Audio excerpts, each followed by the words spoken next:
What's up, guys? So what I'm going to do with all your questions that you dropped in the last video is put them all on some little cards and toss them in a hat, and then going forward I'll take one of those questions out of the hat each week and ramble off on it for 5 to 8 minutes or however long my training clips take for that week. Hope you enjoy. Alright, so for this week I actually didn't draw a question out of the hat, just because there's one that I kind of want to talk about because I get it fairly regularly, and it seems like it kind of ties into where I'm at right now. And this one comes from Dark Shadow 7827. This is why I love powerlifting. You can't judge strength based on physique or appearances. There are a lot of big people at my global gym, but we lift the same weight despite my weighing less. Anyway, question. What advice and tips would you give for someone looking to attend their first meet? I understand some stuff, looking up rules and cues depending on the federation and whatnot, but I can't just bring myself to register for a meet. It's so intimidating. So I think what I'm going to do is talk about my first meet experience. This is something that people probably find quite a bit of humor in. So I signed up for my first powerlifting meet when I was still playing football. I played football for the university here in town. I played there for 4 years. Probably in my second year of football at the university, I looked up the bench press records in the province here, and it turns out that I figured I could break the bench press record for my age and weight class. So I signed up for a bench-only meet. It was about a 2-hour drive away. I really didn't know anything about the sport. I didn't have a singlet, I didn't have shoes, I didn't have anything fancy like that. So I borrowed a singlet from a guy in town here. He was a 93-kilo lifter. I was competing at 75 kilos. I guess he was 90 at the time. It was the old weight classes. I had hair ties holding up the straps because it was too baggy on me and it kept falling off. So I had some hair ties tying up the straps so that it fit.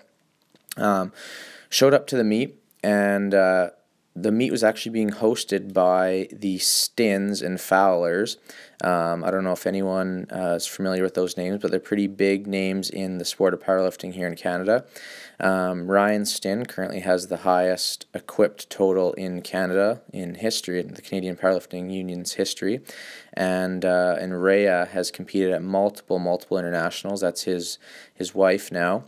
And she's actually held a few world records in her time. So very accomplished lifters, very experienced. And I showed up at the meet. There was 8 total lifters registered.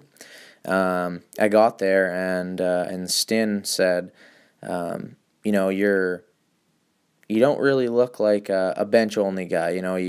You are the first lifter I've ever seen in Canada that's built like a Russian. So, you got to do the 3 lift. And, being the football guy, I said, oh, well, squats hurt my knees, and squatting to depth is painful. And, I've never done a max deadlift before, so I think I'm just going to do the bench only.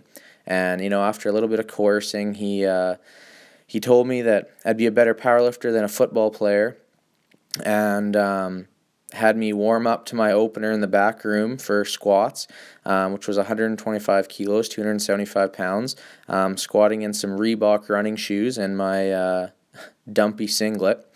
So I go out for my opener, hit it at 125 kilos. Decided it was pretty easy, so I'm going to go up to what would be the kilo equivalent of 315, so 142 kilos, and smoked that.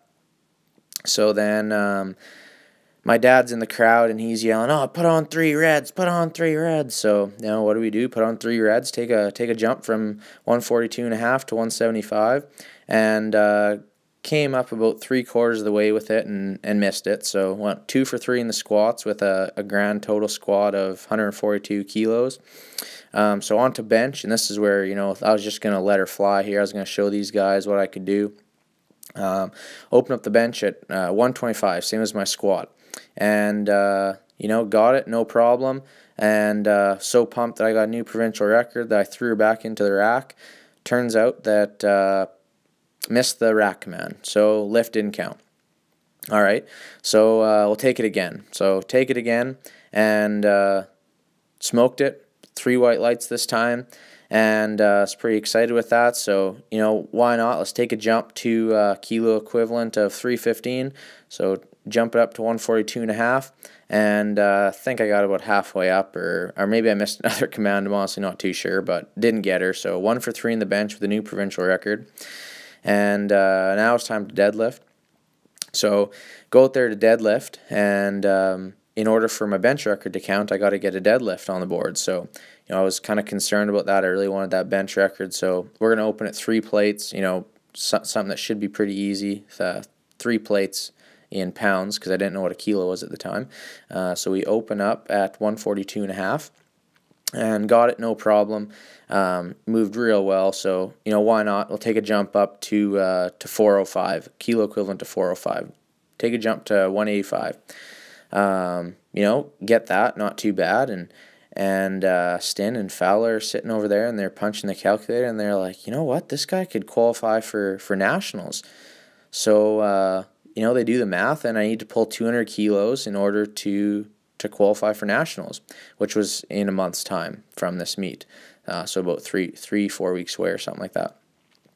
So they punch the numbers, and 200 kilos is what's got to go on the bar. So, why not? Let's put it on there. So 200 kilos gets loaded on the bar. One of the lifters in the gym lends me a belt. Never wore a belt before, so I throw the belt on. Why not? Safety first, right?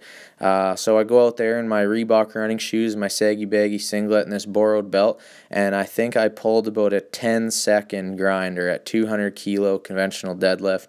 Got it. 3 white lights, 3 for 3 in the deadlift, qualified for nationals, and then after the fact, I went up to him and asked, what's up with all these other guys? These other 7 lifters at the meet are walking around. They look like zombies. They can't walk. Legs are all bound up. Like, what the heck's going on with that?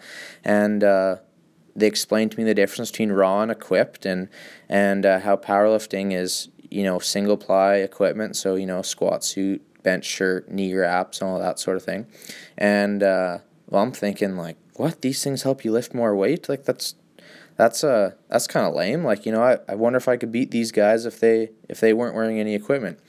So anyway, so I signed up for nationals. It was 3 weeks away, and go to nationals, and I didn't do very well. I wore some single ply gear. Didn't know what I was doing. Didn't wear any gear until I think the day of the meet, basically. And yeah, that was basically the beginning of my powerlifting career. After I went to nationals and I saw how strong all these people were, I was kind of hooked, and decided it was something that I really wanted to dedicate my time to. So once I was finished playing football and classic lifting was introduced by the IPF, I kind of signed up for my what I consider my real first powerlifting meet. I actually trained for the squat, bench, and deadlift, and I guess the rest is kind of history. So moral of the story is, don't be afraid to do a meet, because once you go, you're just going to have a blast. Obviously, be informed. Don't go 1 for 3 in your best lift because you're a meathead.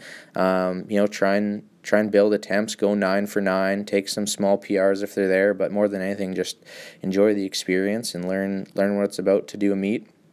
Find some experienced lifters in your area or online for some guidance going into the meet. Everyone's super friendly and willing to help. Basically, all I can say is, don't be afraid to just jump in feet first and see what you can do. It's only going to go up from there. And you honestly can't prepare for your first meet until you just go out there and do it. So my only advice is be informed on what the rules are. But find somebody that's experienced that can walk you through it. Find a buddy that's going to do it with you, so that you're not so embarrassed or shy or something about walking out there in your leotard. And then just go and do it, because that's all there is. That's all there is to say. But nothing to it but to do it. So get out there and hop on the stage and give it your all. And you just never know where you might end up. So anyways, that's my little rant, and the reason why it ties in well for where I'm at right now is Stin is actually coming to Texas this year to coach the Canadian Open team. So at my very first meet, Stin was there coercing me into doing a 3-lift competition because apparently I looked like a Russian, and now in 9 weeks' time or so, he's going to be handling my numbers at the biggest meet I've ever done in my life. So pretty cool little story. I hope you guys enjoyed it. Once again, drop any questions you have in the comments below, and they'll be going into the hat for a question and answer next week. Thank you.